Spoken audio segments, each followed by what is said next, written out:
మొదటి సమూయేలు గ్రంథము 29వ అధ్యాయం మొదటి వచనం నుంచి మనం చదివినట్టయితే, అంతలో ఫిలిస్తీన్లు దండెత్తిపోయి అఫేకులో దిగి ఉండిరి. ఇశ్రాయేలీలు యెజ్రెయేలులోని జెలే దగ్గర దిగి ఉండిరి. ఫిలిస్తీన్ల సర్దారులు తమ సైన్యమును 100 మందిగాను 1000 మందిగాను వ్యూహపరిచి వచ్చుచుండగా, దావీదును అతని జనులను ఆకీషుతో కలిసి దండు వెనుక తట్టున వచ్చుచుండిరి. ఫిలిస్తీన్లకి ఇశ్రాయేలీలకి పచ్చగడ్డేస్తే బొగ్గుమంటారు. ఫిలిస్తీన్లకి ఇశ్రాయేలీలకి అసలు అంత వైరం అన్నమాట. మరి ఆ పరిస్థితుల్లోనే ఒకానొక దినాన మరి ఫిలిస్తీన్లలో దండులో నుంచి ఎవరు వచ్చారు? గొలియాత్ అనే వ్యక్తి వచ్చారు. వచ్చి గత వారం అనుకుంటా మనం ఆ పాఠాన్ని నేర్చుకున్నాం. మేము ఎందుకు కొట్లాడుకోవటం, మీలో నుంచి ఒకరు రండి, మాలో నుంచి నేను వస్తాను, ఇద్దరం తలపడదామని అన్నాడు. అలాంటి పరిస్థితి అన్నమాట.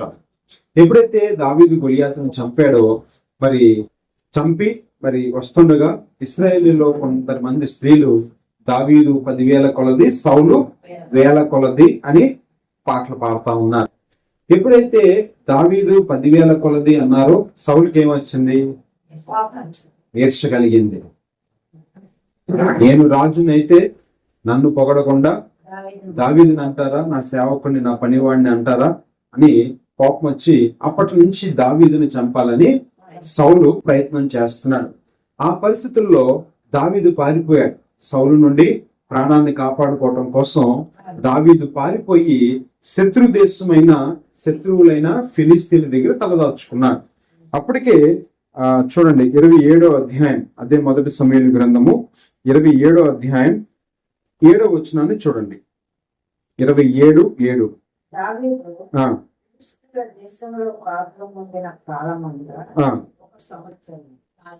ఒక సంవత్సరము 4 నెలలు.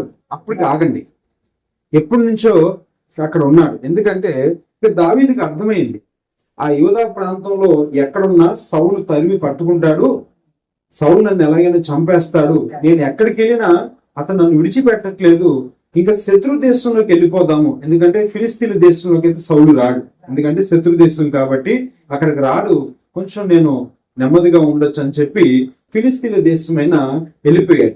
ఆకీష్ అనే రాజు దగ్గరికి వెళ్ళాడు. అక్కడ తలదాచుకున్నాడు. అక్కడ కొంతకాలంగా నివసిస్తున్నాడు. సరే, ఈ క్రమంలో 29వ అధ్యాయం మొదటి సమూయేలు గ్రంథం 29వ అధ్యాయము మొదటి వచనంలో ఫిలిస్తీన్లు దండెత్తి ఇశ్రాయేలీలతో యుద్ధం చేయడానికి వెళ్తున్నారు. ఆ దండంతా అంటే ఫిలిస్తీన్ల సర్దారులు ఉన్నారు. ఫిలిస్తీన్ల సర్దారులు 5. ఫిలిస్తీన్ల సర్దారులు ఎంతమంది? 5. న్యాయాధిపతుల గ్రంథంలో ఉంటది ఆ మాటలన్నీ, తర్వాత చదువుదాం ఎప్పుడైనా దేవుని చిత్తమైతే. 5 సర్దారులు ఉంటారు. ఆ దండంతా, ఆ సైన్యం అంతా కలిసి ఇశ్రాయేలీలతో సైన్యం చేయడానికి ఒక ప్రాంతానికి వెళ్ళారు. ఈ దండు చివరిలో దావీదును వెంబడించే కొంతమంది జనులు, వాక్య భాగంలో రాసిన మాట, దావీదును వెంబడించిన వారు 600 మంది అని ఉంది. దావీదును వెంబడించిన వారు 600 మంది అని ఉంది. దావీదుతో ఉన్న జనులు ఆఖరిలో ఎక్కడో సైన్యం చివరిలో ఉన్నారు. సరే, అంత బానే ఉంది. ఈ ఫిలిస్తీన్లో సర్దారులు కొంతమంది ఆకీషు దగ్గరికి వచ్చి ఏం చెప్తున్నారంటే, చూడండి 3వ వచనం, 29వ అధ్యాయం 3వ వచనం. ఈ హెబ్రీయులు ఎలా రావాలనో అని ఆకీషును అడగగా, సంవత్సరములో నా యుద్ధ నుండి ఇశ్రాయేలు రాజైన సౌలునకు సేవకుడు దావీదు ఇతడే కాడా? ఇతడు నా యుద్ధ చేరిన నాట నుండి నేటి వరకు ఇతని యందు తప్పేమీ నాకు కనబడలేదని ఫిలిస్తీన్ల సర్దారులకు అనేది. ఫిలిస్తీన్ల సర్దారులు వచ్చి ఆకీష్ అంటున్నారు, ఈ హెబ్రీయులు అంటే దావీదు గాని దావీదుతో ఉన్న వారు గాని మనతో ఎందుకు యుద్ధానికి రావాలి అని ఆకీష్ని అడిగినప్పుడు, ప్రశ్నించినప్పుడు ఆకీష్కి అర్థమైంది వీళ్ళు ఎందుకు మాట్లాడుతున్నారో, ఎందుకు ఆ మాటని అలా అన్నారో అర్థమయ్యి ఆకీష్ అన్నాడు, ఇతడు నా దగ్గర చాలా కాలం నుంచి ఉంటున్నాడు, మరి ఇతడి యందు నాకు ఏ తప్పు, ఇతని యందు తప్పేమీ నాకు కనబడలేదని ఫిలిస్తీన్ల సర్దారులతో ఆకీష్ అన్నాడు. ఆకీష్కి ఏం కనపడలా దావీదులో? ఏ తప్పు కనపడలా. కానీ సర్దార్లకి ఒక్కొక్కసారి కొంతమందికి మనలో కొన్ని తప్పులు కనపడకపోవచ్చు, కొంతమందికి మనలో తప్పులు కనబడతా ఉంటాయి. ఆకీష్కేమో దావీదులో ఏ తప్పు కనపడలా. దాదాపుగా సంవత్సర కాలం పైనే ఉన్నాడు. ఎవరి దగ్గర? ఆకీష్ దగ్గర. ఆయనే చెప్తున్నాడు, అక్కడ మనం చూస్తున్నాం, ఇంతకాలము ఇతడు నా యొద్ద చేరిన నాటి నుండి, 3వ వచనం ఆఖరి లైన్లో, ఇతడు నా యొద్ద చేరిన నాటి నుండి నేటి వరకు ఎన్నాళ్ళున్నాడు? 7వ వచనం 27:7లో 1 సంవత్సర కాలము 4 నెలలు ఉన్నాడు. ఒక మనిషిని ఎంత కాలంలో చెప్పొచ్చు అది ఎలాంటి వాడు, అతను ఎలాంటి వారని? పెద్దోళ్ళు ఒక సామెత చెప్తారు, 6 నెలలు.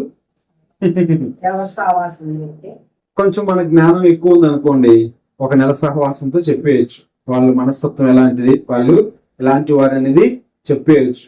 మరి ఆకీష్ ఒక సైన్యానికి రాజుగా ఉన్నాడు, అధిపతిగా ఉన్నాడు.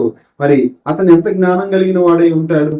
మరి అంతటి జ్ఞానం కలిగిన వాడు చెప్తున్న మాట ఏంటంటే, దావీదు యందు నాకు ఏ తప్పిదం, ఇన్నాళ్ళ నుంచి అతను నా దగ్గర ఉన్నాడు కానీ నా దగ్గర ఏ తప్పు కనపడలేదన్నాడు.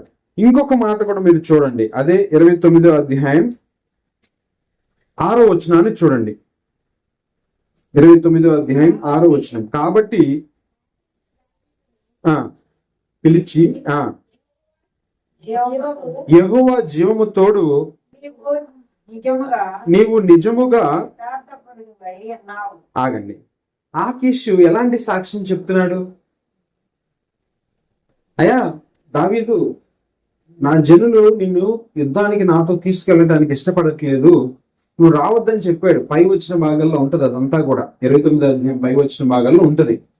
ఇశ్రాయేలు సర్దారులు వచ్చి దావీదు గాని దావీదుతో ఉన్నవారు గాని మనతో యుద్ధానికి ఎందుకు రావాలి, వాటిని వెనక్కి పంపించేయి అన్నాడు. అప్పుడు ఆకీష్ అన్నాడు, ఇతను ఎందుకు ఏ తప్పిదో నాకు కనపడట్లేదంటే, సర్దారులు అన్నారు, అయ్యా మనం ఇశ్రాయేలీలతో యుద్ధానికి వెళ్ళేది, ఇతడు కూడా ఇశ్రాయేలీయుడే, రేపు అతని యజమానుడైన సౌలుతో ఇతడు సమాధానపడి మన మీదే తిరుగుబాటు చేయొచ్చు. వీళ్ళ భయం ఏంటంటే, చూడండి అదే 4వ వచనాన్ని చూడండి, 29:4.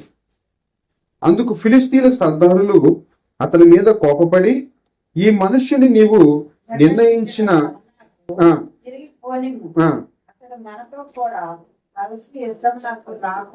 యుద్ధానికి రాకూడదు. ఎందుకు రాకూడదు?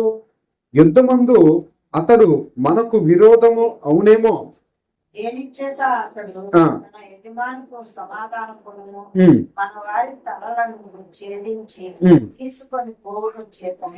వీళ్ళ భయం ఏంటంటే, దావీదు ఒకప్పుడు గొలియాతుని చంపినవాడు, ఫిలిస్తీయులకి విరోధంగా చేసినవాడు. ఈ సున్నతి లేని ఫిలిస్తీల ఒక మాట అన్నాడు, ఏమన్నాడు? ఈ సున్నతి లేని ఫిలిస్తీల ఇశ్రాయేలు సైన్యమును తిరస్కరించేది అని చెప్పి అన్న మాటలన్నీ ఇప్పుడు జ్ఞాపకం చేసుకుని ఫిలిస్తీన్లు ఏం జరుగుతున్నారు?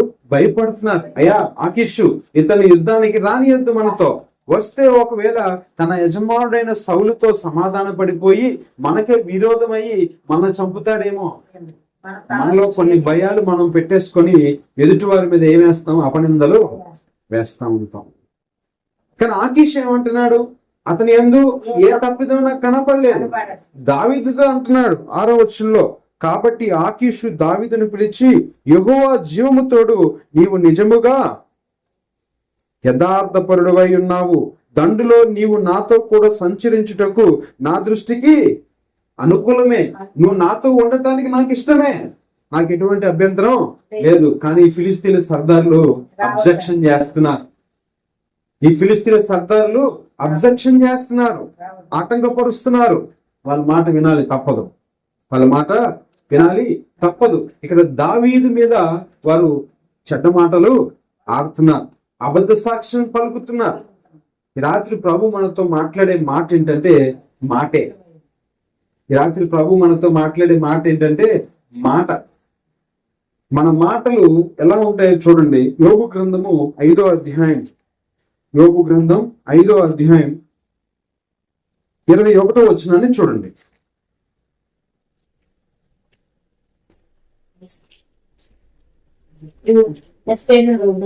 5:21. నోటి మాటల చేత తగులకుండా ఆయన నిన్ను చాటు చేయి. నోటి మాటలు ఏం చేస్తాయట? నొప్పి కలుగు చేస్తాయి. నోటి మాటలు ఏం చేస్తాయి? యోబు గ్రంథం 424 పేజీ. యోబు గ్రంథం 5వ అధ్యాయం 21వ వచనం. నోటి మాటల చేత కలుగు నొప్పి. ఆగింది. నోటి మాటలు ఏం చేస్తాయి? మనసును నొప్పిస్తాయి. దావీదు గురించి ఎప్పుడైతే ఆ సర్దారులు అలా అన్నారో, దావీదు ఎంత నొచ్చుకొని ఉండుంటాడు? అర్థం చేసుకుంటున్నారా మీరు? దావీదు యథార్థపరుడని ఆకీషు సాక్ష్యం చెప్తున్నాడు. దావీదు యందు ఏ తప్పిదం లేదని ఆకీషు సాక్ష్యం చెప్తున్నాడు. కానీ సర్దార్లు ఏమంటున్నారు? ఇతడు మనకి విరోధి అవుతాడేమో. మన గురించి ఎవరైనా చెడ్డ మాటలు పలికినప్పుడు మనం ఎంత నొచ్చుకుంటాం? నోటి మాటల చేత కలుగు నొప్పి. యోబు గారు రాస్తున్నారు. యోబు గారు తన సాక్ష్యం ఇక్కడ పలుకుతున్నాడు. యోబును కూడా ఎన్నో మాటలన్నారు తన స్నేహితులు. అవునా? పరామర్శించడానికి వచ్చి పరామర్శించాల్సింది పోయి యోబుని ఎన్నో మాటలు మాట్లాడారు. నొప్పించే మాటలు మాట్లాడారు. అందుకని యోబు అక్కడ రాస్తున్నారు, యోబు గారు రాస్తున్నారు, నోటి మాటల చేత కలుగు నొప్పి నీకు కలగకుండా ఆయన నిన్ను చాటు చేయను. మనుషుల మాటలు ఎలా ఉంటాయంటే నొప్పి కలిగిస్తాయి, మనసుని గాయపరుస్తా ఉంటాయి. దావీదు నిజంగా ఎంత గాయపడి ఉండుంటాడు. ఆ మాట చూడండి. అది మొదటి సమూయేలు గ్రంథం 29వ అధ్యాయం. మొదటి సమూయేలు గ్రంథం 29వ అధ్యాయం 8వ వచనాన్ని చూడండి. ఆగండి. దావీదుకి ఎంత బాధ కలిగి ఉంటుందో ఆ మాట. అయ్యా, సర్దారు నీ మీద కాని మాటలు పలుకుతున్నారు, నువ్వు విరోధి అవుతావేమో అని ఇలా అంటున్నారు. అంటే యథార్థపరుడుగా 4 నెలలు అక్కడ ఉన్న దావీదు ఎంత యథార్థంగా జీవించాడు. ఏమన్నా హాని కలిగిందా దావీదు వల్ల? వారికి ఏ బాధ అయినా కలిగిందా? యథార్థంగా జీవించాడు కాబట్టి అక్కడ సాక్ష్యం పలుకుతున్నాడు ఆకీషు. అందుకే దావీదు అంటున్నాడు, ఎప్పుడైతే సర్దారులు దావీదుని గురించి అలా మాట్లాడారో దావీదు వెంటనే ఆకీషుతో అంటున్నాడు. దావీదు ఏమన్నాడు? నేనేమి చేసి తిని నా ఏలిన వాడగు రాజా నేనేం చేశాను? ఒక్కొక్కసారి మనం కూడా మాట్లాడుతూ ఉంటాం. మాటలు ఏం చేస్తాయి? నొప్పి కలిగిస్తాయి. మాటలు మనసుల్ని గాయపరుస్తాయి. దావీదు కూడా ఇక్కడ చాలా గాయపడ్డాడు. ఫిలిస్తీన్ల సర్దారులు పలికిన మాటలను బట్టి దావీదు చాలా గాయపడ్డాడు. అందుకనే మాటలు ఎలా ఉండాలంట చూడండి. మాటలు ఎలా ఉండాలి? సామెతల గ్రంథం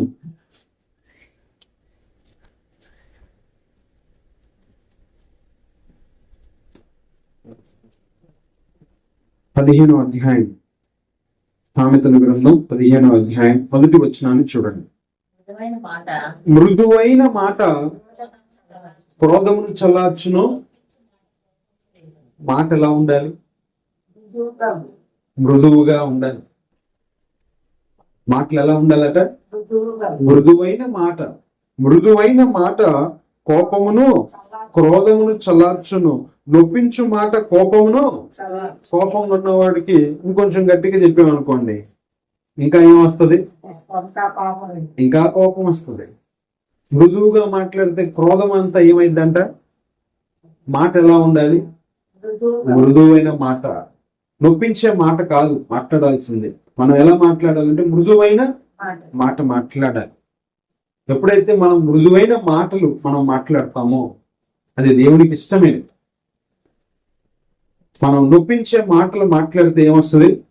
కోపం వస్తుంది. కోపం వస్తుంది. అందుకని జ్ఞాని అయిన సొలొమోను గారు రాస్తున్నారు ఈ మాటలన్నీ. మృదువైన మాట క్రోధమును చల్లార్చును, నొప్పించు మాట. కింద వచ్చిన కూడా చూడండి. జ్ఞానుల నాలుక మనోహరమైన జ్ఞానాంశములు. జ్ఞానులు ఏం మాట్లాడతారు? వారి నోట్లో నుంచి మనోహరమైన మాటలు వస్తాయంట. బుద్ధిహీనులు మాటలు ఎలా ఉంటాయి? మూఢవాక్యాలు మూఢులుగా మాట్లాడతారు. బుద్ధిహీనుల మాటలు ఎలా ఉంటాయంట? బుద్ధిహీనుల నోరు మూడో వాక్యములు అంటే పిచ్చిగా మాట్లాడటం. కాబట్టి ఆ మాట అనేది చాలా జాగ్రత్తగా ఉండాలి. అందుకని ప్రభు అన్నాడు, ఆయన ఆకాశం మందు ఉన్నాడు, మనం భూమి మీద ఉన్నాం. మన మాటలు ఎలా ఉండాలంట? కొద్దిగా ఉండాలంట. మన మాటలు ఎలా ఉండాలి?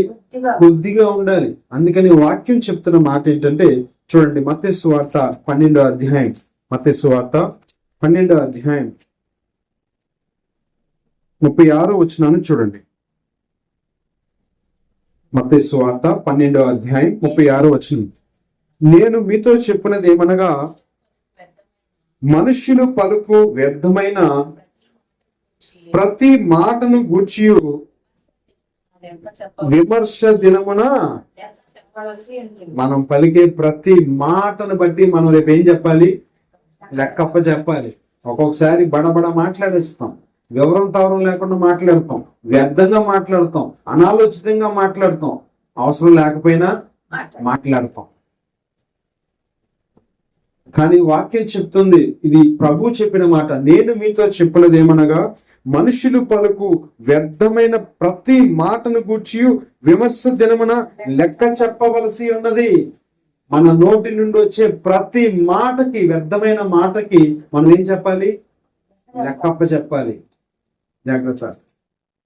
ఎందుకంటే ప్రభు ఎందుకు ఈ మాట రాస్తున్నాడంటే, మాట ఎలా ఉంటుందంటే నొప్పించేవి ఉంటాయి. చాలా సందర్భాల్లో మన మాటలు ఎలా ఉంటాయి? నొప్పిస్తాయి, ఎదుటి వారికి బాధ కలిగిస్తాయి, ఎదుటివారి మనసును గాయపరుస్తాయి. అందుకే అంటారు కదా, ఒక దెబ్బ కొట్టినా మర్చిపోతాం కానీ మాట జీవితకాలం ఉండిపోద్దంట. రాత్రి ప్రభు నీతో నాతో మనతో మాట్లాడే మాట ఏంటంటే, మన మాటలు ఎలా ఉండాలి? కొద్దిగా ఉండాలి, మృదువైన మాటగా ఉండాలి. ఎలా ఉండాలి? మృదువైన మాటగా ఉండాలి. లేదంటే ఆ మాటను బట్టి మనము విమర్శలోకి వస్తాం, ఆ మాటను బట్టి మనం ఏం చేయబడతాం? తీర్పులోకి వస్తాం. 37వ వచనాన్ని కూడా చదవండి. 12:37 మత్తయి సువార్త 12వ అధ్యాయం. నీ మాటలను బట్టి నీతిమంతుడు అని తీర్పు నందుదువు, నీ మాటలను బట్టియే.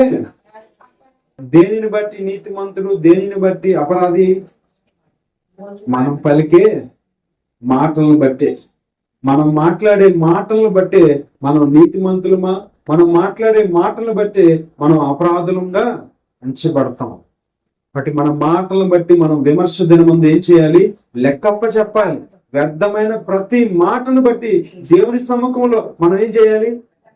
లెక్కప్ప చెప్పాలి. ప్రతి మాటకి లెక్క అప్పచెప్పాలి. అందుకని యాకోబు గారు చెప్తున్న మాట చూడండి. యాకోబు రాసిన పత్రిక 1వ అధ్యాయం, యాకోబు రాసిన పత్రిక 1వ అధ్యాయం 19వ వచనాన్ని చూడండి.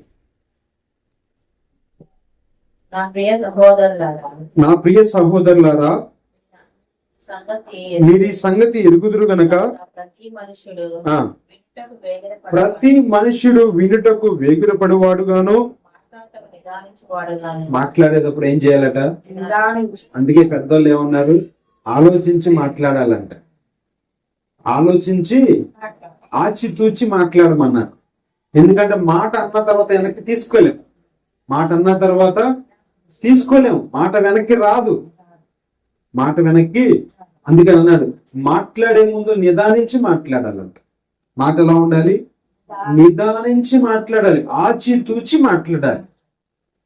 మాటలకు కూడా ఖర్చు ఉంటే బాగుండేదేమో, కానీ ఎయిర్టెల్ వాళ్ళు అన్లిమిటెడ్ అని చెప్పి తెగ మాట్లాడిచ్చేస్తున్నారు మన చేత.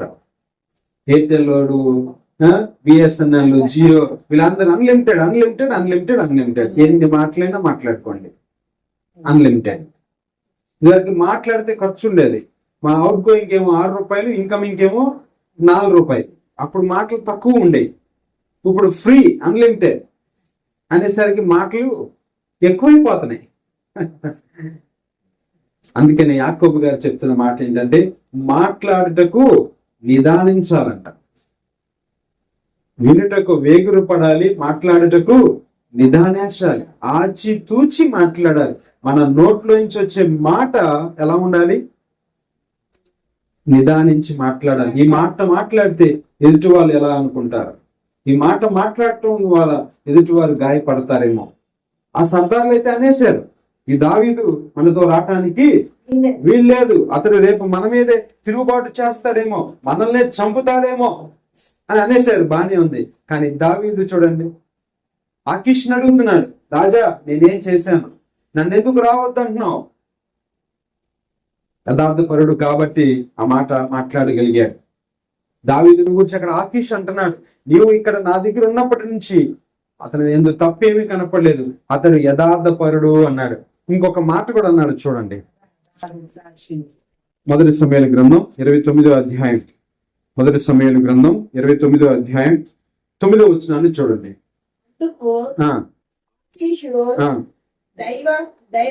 దూత వలె కనబడుచున్నావని. ఆగండి,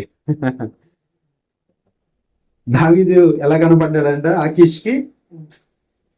ఎలా కనపడ్డాడంటే దావీదు ఎలా ఉన్నాడట? దైవదూత. దైవదూత వలె నీవు నాకు కనబడుచున్నావని. ఇక్కడే ఉన్నారా మీ అందరూ? దైవదూత మీ మనసులు ఇక్కడే ఉన్నాయా? ఆకీష్ అంటున్నాడు దావీదుతో, అయ్యా నీవు నా దృష్టికి దైవదూత వలె ఉన్నావు, కానీ ఈ సర్దారులు రావద్దంటున్నారయ్యా. నా దృష్టికి నీవు మంచివాడివే, నీ యందు నాకే తప్పు కనబడట్లా, నీవు దైవదూత వలె ఉన్నావు అని సర్దారులు ఏమంటున్నారు? ఇతడు మనతో కూడా రాకూడదు. అప్పుడు సాక్ష్యం పలుకుతున్నారు. చాలా మంది లేని మాటలు కల్పిస్తా ఉంటారు, లేని పోనివి కల్పిస్తా ఉంటారు. కల్పనా కథలు ఏం చేస్తారు? కల్పనా కథలు వాళ్ళకి ఇష్టం, వాళ్ళు ఎలా మాట్లాడాలంటే అలా మాట్లాడేసుకుంటారు, వారికి ఎలా కావాలంటే అలా సృష్టించేస్తా ఉంటారు. కానీ ఆకీషు దృష్టికి దావీదు ఎలా ఉన్నాడట? దైవదూత వలె కనపడుతున్నావు, నీ యందు నాకు ఏ తప్పు కనపడలేదు, యథార్థపరుడు. కాబట్టి మనుషుల మాటలు ఎలా ఉంటాయి? గాయపరిచేవిగా ఉంటాయి. దావీదుని ఆ మాటలు ఎంతో గాయపరిచినవిగా ఉన్నాయి. అందుకని సౌలుతో కూడా అంటాడు దావీదుని చంపాలని సౌలు వెంట పడతా ఉన్నప్పుడు దావీదు అంటాడు మరి సౌలుతో, నా తండ్రి నాయన నువ్వు నన్నెందుకు చంపాలనుకుంటున్నావు? నన్ను చంపమని చెప్పిన వాడు ఎవడు? నీకు నేర్పించిన వాడు ఎవడు? చాలా మంది నేర్పిస్తారు మాటలు. ఏం చేస్తారు? లేనిపోని మాటలన్నీ చెవులోకి ఎక్కిస్తా ఉంటారు. చెడ్డ మాటలవి, కొరికెడి మాటలని పౌలు గారు అంటారు. ఏ మాటలవి? మనకుండదు ఆ తలంపు, మనకుండదు ఆలోచన, కానీ పక్కన వచ్చి చెప్తా ఉంటాడు. కల్పనా కథలు, కల్పించే మాటలు. ఈ మాటలకి విముఖుడవై ఉండు అని అంటున్నాడు పౌలు గారు. ఏ మాటలకి? చూడండి, తిమోతికి రాసిన పత్రిక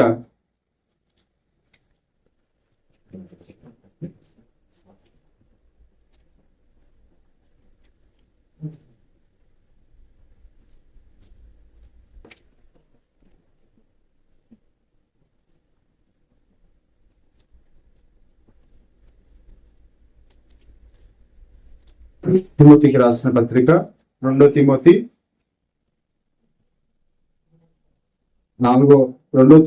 4వ అధ్యాయం 4వ వచనం.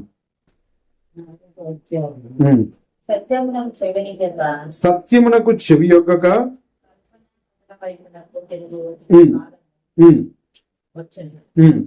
అయితే నీవు అన్ని విషయములలో మెలకుగా ఉండదు, శ్రమపడదు. ఆగండి చాలు. పౌలు గారు తిమోతికి చెప్తున్నాడు, ఏ కాలం వచ్చిందట? సత్యమునకు చెవియొగ్గక కల్పనా కథల వైపు నాకు తిరుగు కాలము వచ్చును. నిజం చెప్తే ఎవరు నమ్మరు, అబద్ధం చెప్తే మాత్రం బాగా నమ్ముతారు. సత్యం చెప్తే ఎవరు నమ్మరు, అబద్ధాలు మాత్రం బాగా నమ్ముతారు. కల్పనా కథలు, కట్టు కథలు, వాటికి విముఖుడవై ఉండు తిమోతి అని చెప్పి పౌలు గారు హెచ్చరిస్తున్నారు. సత్యానికి విలువ లేని దినాల్లో మనం ఉన్నాం. కట్టుకథలు మాత్రం చక్కగా వింటాం. ఒక కట్టుకథ అల్లేశారు సర్దారులు దావీదు మీద, ఒక కట్టుకథను అల్లేశారు దావీదు మీద. కానీ ఆకీష్ నమ్మలేదు. వాడు ఈ దినాలు ఎలాంటి దినాలు ఇవి? పేతురు రాసిన 2వ పత్రిక పేతురు గారు రాసిన 2వ పత్రిక 2వ అధ్యాయం 3వ వచనాన్ని చూడండి. 2వ పత్రిక 2వ అధ్యాయం 3వ వచనం. వారు అధిక లోబులై ఏ వాక్యములు? కల్పనా వాక్యములు చెప్పుచు మీ వలన లాభము సంపాదించుకుంది. ఏం కావాలి వీళ్ళకి? వాళ్ళకి లాభం ఉంటది. ఏ మాటల వల్ల? కల్పన కథలు చెప్పటం, కల్పించే మాటలు చెప్పటం వల్ల లబ్ధి పొందుతారు. చాలు చాలు, అధిక లాభం సంపాదించుకోవడానికి. అంటే వాళ్ళకి ఏం కావాలి? ఈ మాటలు చెప్పి ఏదో లబ్ధి పొందుకోవాలి. నేను ఈ మధ్య కాలంలో ఇప్పుడు చేస్తున్న అంటే ఈ మార్కెటింగ్ ఫీల్డ్ లో ఇది నాకు బాగా అనుభవం.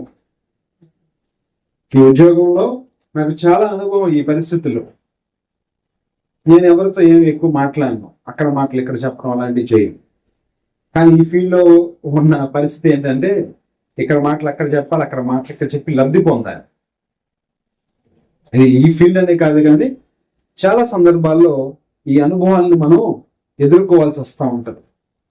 వాళ్ళకి ఏంటంటే లాభం పొందుతారనమాట. ఒక అధికారి దగ్గర తన సహోద్యోగి గురించి తప్పుడుగా చెప్పి అధికారి దగ్గర మన్ననలు పొందాలి.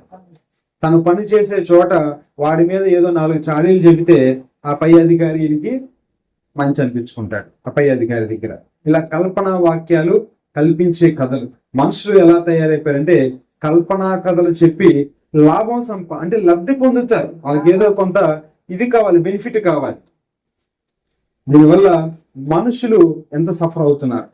దావీదు ఎంత నలిగిపోయి ఉంటాడు. దావీదు యొక్క అనుభవాన్ని ప్రభు ఈ రాత్రి సమయం ముందు మన ముందు ఉంచుతున్నాడు. సర్దారులు చెప్పిన మాటలను బట్టి దావీదు ఎంతో నొచ్చుకున్నాడు. అందుకే ఆకీష్ని అడుగుతున్నాడు, నేనేం చేశానయ్యా అంటున్నాడు. నా వల్ల ఏం తప్పు జరిగింది అని చెప్పి దావీదు అక్కడ మాట్లాడుతున్నాడు ఆకీష్తో. కాబట్టి మాటలు ఎలా ఉండాలట? మృదువుగా. మన మాటలు ఎలా ఉండాలి? మాట్లాడే మాట నిదానించి మాట్లాడాలి. ఇంకొక మాట కూడా నేను మిమ్మల్ని నుంచి ముగిస్తాను. రోమీయులకు రాసిన పత్రిక 1వ అధ్యాయం. రోమీయులకు రాసిన పత్రిక అపోస్తలుడైన పౌలు గారు రోమీయులకు రాసిన పత్రిక 1వ అధ్యాయం 30వ వచనాన్ని చూడండి.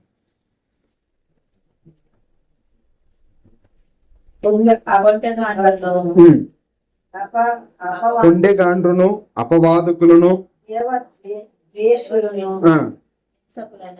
హింసకులను అహంకారులను ఎవరు వీరు? చెడ్డ వాటిని కల్పించేవారు. ఈ స్వభావం ఎవరిలో ఉంటదంటే దేవుని భయం లేని వారిలో ఉంటదని పౌలు గారు ఇక్కడ రాస్తున్నారు. అదే 1వ అధ్యాయం. ఎవరంట ఇలా చెడ్డవి కల్పించేవారు, ఇలా అబద్ధ సాక్ష్యాలు చెప్పేవారు? ఇవన్నీ ఎవరిలో ఉంటాయంటే దేవుని ఎరగని వారు. 21వ వచనాన్ని చూడండి. 1వ అధ్యాయం రోమీయులకు రాసిన పత్రిక 1వ అధ్యాయం 21వ వచనంలో, మరియు వారు దేవుని ఎరిగియు ఆయనను దేవునిగా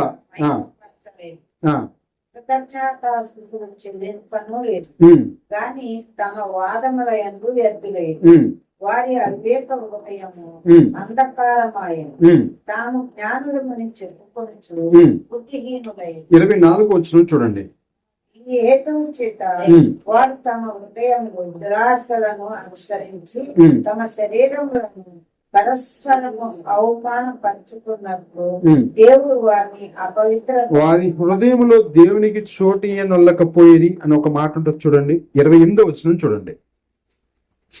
28. మరియు వారు తమ మనస్సులో చోటు ఇయ్యనొల్లకపోయేది కనుక కార్యములు చేయుటప్పుడు దేవుడు భ్రష్ట మనసుకు వారిని అప్పగించను. దేవునికి ఎవరికైతే వారి మనస్సుల్లో దేవునికి చోటు ఉండదో వారు చేసే పనులు ఇవన్నీ. అంటే దైవభక్తి లేని వారు, దేవునికి భయపడని వారు చేసే పనులు ఇవన్నీ. ఎవరు చేస్తారంటే ఈ పనులు? మరియు వారు తమ మనస్సులో దేవునికి చోటు ఇయ్యనొల్లకపోయిరి. దేవునికి మనసులో చోటు ఉంది అనుకోండి, భయం ఉంటది. దేవునికి మనసులో చోటు ఇవ్వని వారు ఏం చేస్తారు? ఈ పనులన్నీ అక్కడ రాస్తుంది చూడండి, తర్వాత చదవండి. దేవునికి మనసులో చోటు లేని వారు, వారి హృదయంలో దేవుడు లేని వారు చేసే పనులేంటో ఆ అధ్యాయంలో రాసి ఉంటది, ఆ వచనాల్లో రాసి ఉంటది. కాబట్టి ఈ చెడ్డ వాటిని కల్పించేవారు గాని, అబద్ధ సాక్ష్యాలు పలికేవారు గాని, వీరందరూ ఎవరంటే దేవునికి మనస్సు ఇవ్వని వారు. వారి హృదయాల్లో దేవునికి చోటు ఉండదు. కాబట్టి దేవుడు ఏం చేస్తాడంటే వారిని ఇదిగో ఇలాంటి పనులు చేయడానికి దేవుడు అప్పచెప్పేస్తాడంట. కాబట్టి మన మనస్సు ఎలా ఉండాలి, మన మాటలు ఎలా ఉండాలి, క్షమించండి, మన మాటలు ఎలా ఉండాలంటే మృదువైన మాటగా ఉండాలి. ఎందుకంటే మన మాటను బట్టి మనం విమర్శ దినంలోకి వస్తాం.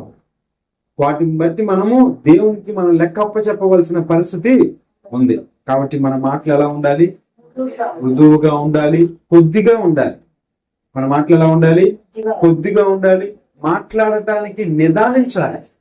అలానే మాట్లాడొద్దని కాదు, అలానే మాట్లాడొద్దని కాదు. చాలా మంది అవసరమైన చోట మాట్లాడరు, అనవసరమైన చోట మాట్లాడుతూ ఉంటారు. అలా కాదు, అవసరమైన చోట మాట్లాడాలి, అనవసరమైన చోట మౌనంగా ఉండాలి. అనవసరమైన చోట మౌనంగా ఉండాలి. అందుకే దావీదు ఒక మాట అంటారు, దావీదు గారు, భక్తిహీనుడు ఉన్న చోట నా నోటికి నేను చిక్కం పెట్టుకున్నాను అంటారు. ఎక్కడంట? భక్తిహీనులు ఉన్న చోటంట నేను నోటికి చిక్కం పెట్టుకున్నా. ఎందుకంటే వారి మధ్య ఏం మాట్లాడినా తప్పు అయిపోద్ది. వారి మధ్యలో మనం ఏం మాట్లాడినా తప్పు అవుతుంది. కొంతమందితో ఏం మాట్లాడినా తప్పు అవుతుంది. కాబట్టి మాట మృదువుగా ఉండాలి, మాట కొద్దిగా ఉండాలి. మాట్లాడేటప్పుడు నిదానించి మాట్లాడాలి. ఒకవేళ మన మాటలు గనక వ్యర్థమైనవిగా ఉంటే, కల్పనా కథలు లాగా కల్పించేవిగా ఉంటే, వాటిని బట్టి మనం ఏం చేయాలి, దేవునికి లెక్క అప్పచెప్పాలి. మాటలు మృదువుగా ఉండాలి. ఎందుకంటే మృదువైన మాట కోపాన్ని ఏం చేస్తుంది, క్రోధమును చల్లారుస్తుంది అంట. మృదువైన మాట క్రోధమును, నొప్పించు మాట ఇంకా రేపుతుంది. కాబట్టి మన మాటను బట్టి మనం నీతిమంతులుగా ఎంచబడతాం, మన మాటను బట్టి అపరాధులుగా ఎంచబడతాం. దావీదును బట్టి దావీదు గురించి సర్దారులు చెప్పిన మాటను బట్టి దావీదు ఎంత కృంగిపోయాడో. దావీదు అంటున్నాడు, నేనేం చేశానో, నాలో తప్పేంటి అని అడుగుతున్నాడు. కాబట్టి చాలా ఈ సమాజంలో మరి ఎక్కువగా ఈ పరిస్థితులు మనం ఎదుర్కొంటా ఉంటాం. ఎందుకు, దైవ ప్రేరణ బట్టి మాటలు నేను మేము ఉంచడానికి ఇష్టపడుతున్నాను. చాలా మంది మాటలు కల్పించి చెప్తా ఉంటారు, వాళ్ళకి అనుగుణంగా రాసుకుంటారు. వారికి ఎలా అనుకూలత అలా చెప్తారు. దాని ద్వారా వారికి ఏం కలిగిద్ది, లబ్ధి కలిగిద్ది. ఒకవేళ నీకు తాత్కాలికమైన లబ్ధి కలగచ్చు, ఒకవేళ వాటి వల్ల తాత్కాలికంగా నీకు ఆనందం కలగచ్చు. కానీ నువ్వు కల్పించిన మాటలను బట్టి దేవుని యొద్ద లెక్కప్ప చెప్పాలి, దేవునికి లెక్కప్ప చెప్పాలి. ఆ మాటలు బట్టి నువ్వు పాపిగా ఎంచబడతావు అని వాక్యం చెప్తుంది. కాబట్టి మన మాటలు చాలా జాగ్రత్తగా మాట్లాడాలి. అందుకనే అబ్రహాం గారు దేవుడితో ఒక మాట అంటారు, అయ్యా నువ్వు కోపపడనంటే ఇంకొకసారి మాట్లాడతాను. సొదొమ గొమొర్రాల విషయంలో ప్రభు మరి అబ్రహాంతో చెప్పినప్పుడు అబ్రహాం దేవుని బతుములాడుతూ వచ్చి ఆఖరిగా ఏమన్నాడు, నువ్వు కోపపడనంటేనే ఒక్క మాట మాట్లాడతాను జాగ్రత్తగా. ఎందుకంటే మన మాటలు సరిగా లేకపోతే మనం అపరాధులుగా అంచబడతాం, విమర్శలోనికి వస్తాం, తీర్పు దినంలోకి వస్తాం. మన మాటలు చాలా జాగ్రత్తగా ఉండాలి. అట్టి కృప దేవుడు మన అందరికీ అనుగ్రహించును గాక. దేవుడి కొద్ది మాటలు మన వెనుకలో దీవించును గాక. ఆమె ప్రార్థన చేసుకున్నాం. సర్వాధికారి జీవాధిపతి, మీ ఘనమైన నామానికి స్తోత్రాలు చెల్లిస్తున్నాం. నాయనా, మీ ప్రేరణను బట్టి ఎందుకు ఈ ప్రేరేపణ ఇచ్చారో నాకు తెలియదు అయ్యా. మీరు మాతో మాట్లాడినందుకు మీకు స్తోత్రాలు. ఒకవేళ మా మాటలు మీకు విరోధంగా ఉన్నాయేమో, నేను మా మాటలు కల్పనా కథల వైపు ఉన్నాయేమో, ఒకవేళ మా మాటలు ఇతరులను నొప్పించేవిగా ఉన్నాయేమో, నైనా సరి చేసుకోవడానికి సహాయం దయచేయండి. మాటలు మృదువైన మాట క్రోధము చల్లార్స్తుంది అన్నావు ప్రభువా. మీ సంభాషణ ఉప్పు వేసినట్టుగా ఉండాలని చెప్పి మీరు తెలియపరిచారు ప్రభువా. అయ్యా, మేము ఎక్కడ ఇద్దరు ముగ్గురు కలిసి ఉంటామో అక్కడ మా సంభాషణ ఉప్పైనది, సారవంతమైనదిగా ఉండడానికి సహాయం దయచేయండి ప్రభావ. మీ వందనాలు. అట్టి కృపను మాకు దయచేయండి అయ్యా. నోటిని కాపాడుకోమన్నావు, నాలుకను భద్రం చేసుకోమన్నావు ప్రభువా. అయ్యా, మా మాటలను మేము సరి చేసుకోవడానికి సహాయం దయచేయండి. ఇదిగోనైనా ఆ మాటలను బట్టి దావీదు ఎంతగానో కృంగిపోయాడు ప్రభువా.